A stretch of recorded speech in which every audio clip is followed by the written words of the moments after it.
Well, Coach Curry, welcome, and Rob, thanks for having me. I'm Jim Adam, and this is the second option offense clinic that we're doing. On the first one, we kind of focused on a couple of the basic plays and some of my thoughts and philosophies behind beginning youth option offense.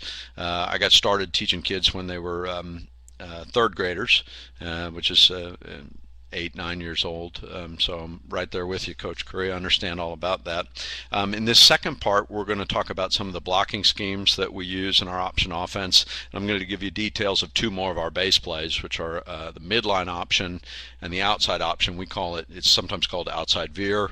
We call it just plain old veer, just to distinguish it from the other ones. So we'll go over what those plays are and that sort of thing. But we'll look at midline and outside option as well as the blocking schemes.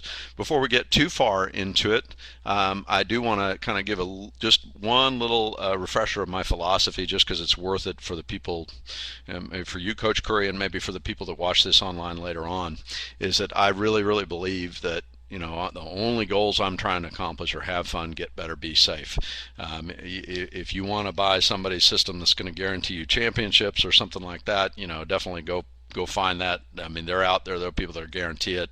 I've always kind of felt like if the team you were playing was bigger, stronger, and faster than you were, it didn't really matter what kind of system you were running. And if you didn't believe that, go play the team that's a year or two older than you at the same level and see how you outcome. So, I mean, to me, some things you don't have control over. It has to do with the kids that you've got and their athletic ability. But nevertheless, you can always have fun.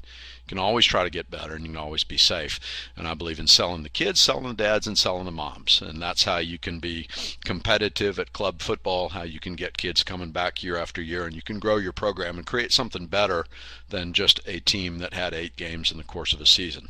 As a coach, I think you really need to love the kids. It's fun to be in love with the X's and the O's, which I am. I adore that kind of stuff, but if you don't love the kids, it's going to be a lot harder for you. Be patient with them, celebrate their successes, and as an option coach, I would tell you that at some point you're going to need to give up control. You're going to need to let the kids choose what they're going to do. That's very, very important, especially for your quarterbacks. They have to be able to make those decisions, and it's kind of empowering for them to be able to do that.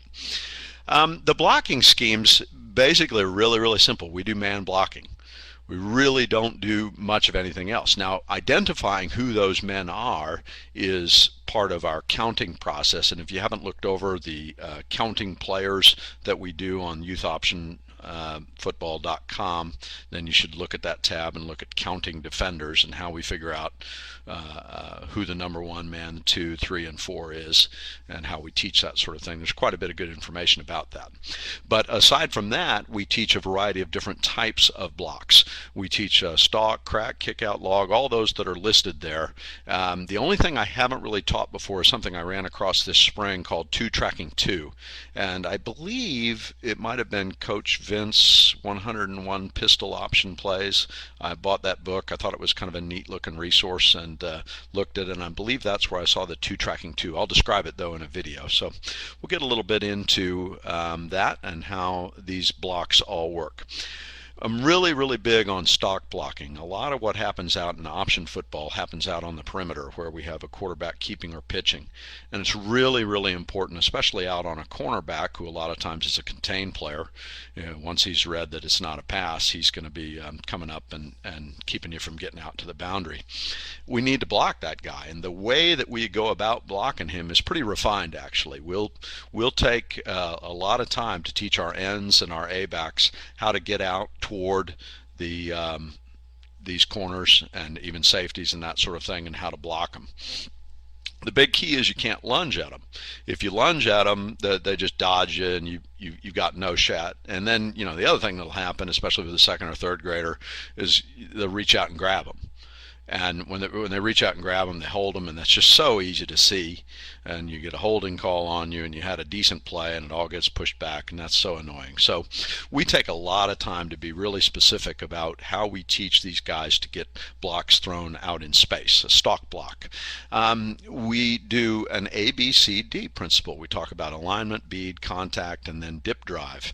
Some of this I took from a University of Nebraska site that they had one of their coaches was kind of going over this, and a lot of it made sense to me. I think the D is different for me, but we took some of it from them, so I would give credit to them.